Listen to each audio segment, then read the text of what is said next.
Oke, Assalamualaikum warahmatullahi wabarakatuh. Perkenalkan, nama saya Ihsan Maulana.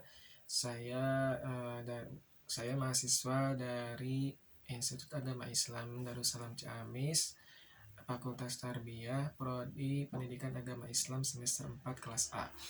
Nah, di sini saya akan membahas tentang artikel yang saya buat, yaitu tentang metode ceramah. Metode ceramah, eh, kenapa saya memilih metode ceramah?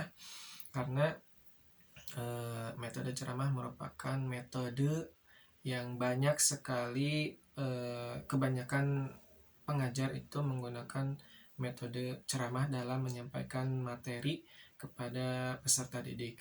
Dan metode ceramah ini tidak boleh sembarangan dilakukan, karena metode ceramah ini jika dilakukan secara sembarangan itu hasilnya tidak akan maksimal. Tetapi jika kita mengetahui langkah-langkah dan tahap-tahap yang harus dilaksanakan dalam metode ceramah ini, insya Allah hasilnya akan maksimal dan dapat dipahami oleh peserta didik apa yang telah disampaikan oleh pengajar.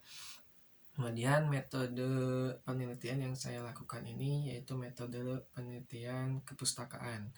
Artinya saya mengumpulkan informasi-informasi dan pengetahuan-pengetahuan melalui buku-buku yang ada di perpustakaan. Di perpustakaan terdekat, yaitu di Perpustakaan Institut Agama Islam dari Darussalam Ciamis. Jadi saya mengumpulkan pokok-pokok bahasanya saja dari buku-buku yang saya baca dan saya kumpulkan. Kemudian selanjutnya itu pembahasannya. Nah, di dalam pembahasan artikelnya itu, jadi metode ceramah adalah metode pengajaran dengan cara penyajiannya itu melalui lisan antara guru dan peserta didik. Jadi yang lebih aktif itu guru atau pengajar, karena di dalam metode ceramah ini guru atau pengajar yang menyampaikan materi atau pengetahuannya kepada peserta didik. Nah, kemudian pastinya dalam segala sesuatu itu punya kelemahan dan kelebihan. Nah, dalam metode ceramah ini, kelemahannya itu yaitu mungkin cepat membosankan. Kemudian kelemahan yang lainnya yaitu tidak semua peserta didik dapat memahami apa yang telah disampaikan oleh pengajar. Mengapa demikian? Karena kemampuan peserta didik dalam memahami suatu materi secara lisan itu berbeda-beda. Ada yang mudah dalam mengingat sesuatu, ada yang juga susah untuk mengingat sesuatu. Nah, kemudian ada pun kelebihan dari metode ceramah ini, yaitu yang pertama, metode ceramah ini merupakan metode yang paling mudah, simple, dan murah. Jadi paling mudah dilakukan, paling simple untuk dilakukan, karena tidak memerlukan bahan-bahan atau alat-alat yang banyak dan mahal-mahal. Kemudian kelebihan yang lain yaitu pengajar dapat menyampaikan materinya kepada peserta didik dengan jumlah yang banyak. Jadi sangat efektif sekali. Nah, adapun tahap-tahap dan langkah-langkah yang harus dilakukan dalam metode ceramah, yaitu saya akan menjelaskan secara sederhana dan pokok-pokoknya saja. Yang pertama yaitu tahap persiapan. Nah, di dalam tahap persiapan ini pengajar harus merumuskan tujuan yang ingin dicapai. Jadi harus bisa merumuskan tujuan dari materi yang akan disampaikan. Kemudian di tahap ini juga pengajar harus merumuskan materi atau pokok-pokok bahasan yang akan disampaikan, supaya ketika menyampaikan materi, maka materi yang akan disampaikan itu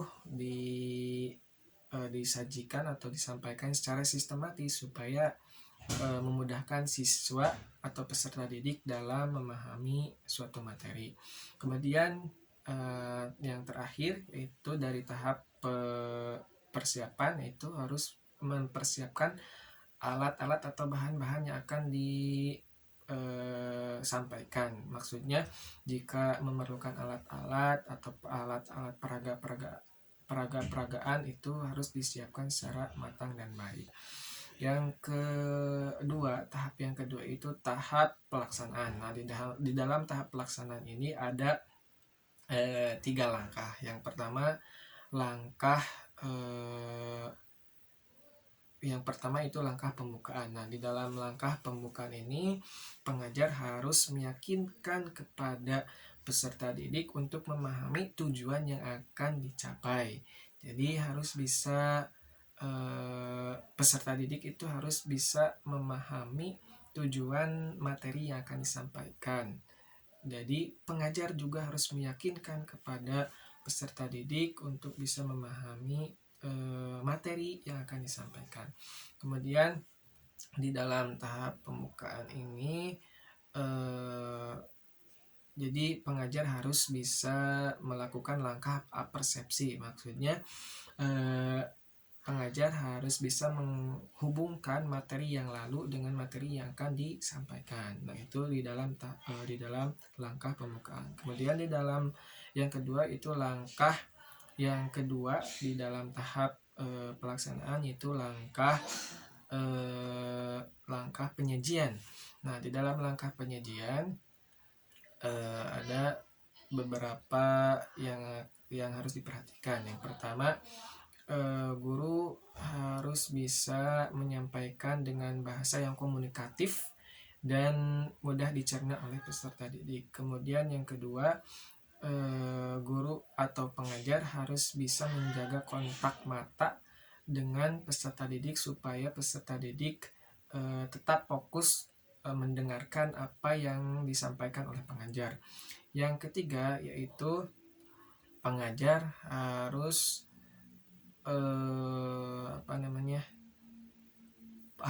bisa menjaga kelas agar tetap kondusif dan peserta didik bisa fokus kepada pengajar untuk tetap mendengarkan apa yang akan disampaikan.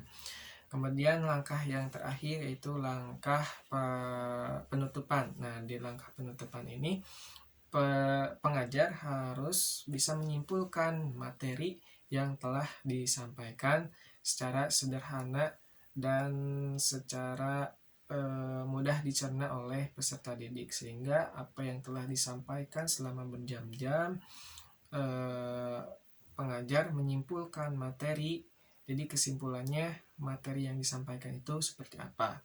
Dan yang terakhir dari langkah penutupan yaitu pengajar harus mengevaluasi kepada peserta didik materi apa yang telah disampaikan supaya bisa mengetahui sampai manakah kemampuan peserta didik dalam memahami materi yang telah disampaikan. Nah, itulah pokok-pokok bahasan dari artikel yang saya susun dan saya buat. Mungkin cukup sekian dari saya, mudah-mudahan ada manfaatnya. Subhanallah wa ni'mal wakil. Wassalamualaikum warahmatullahi wabarakatuh.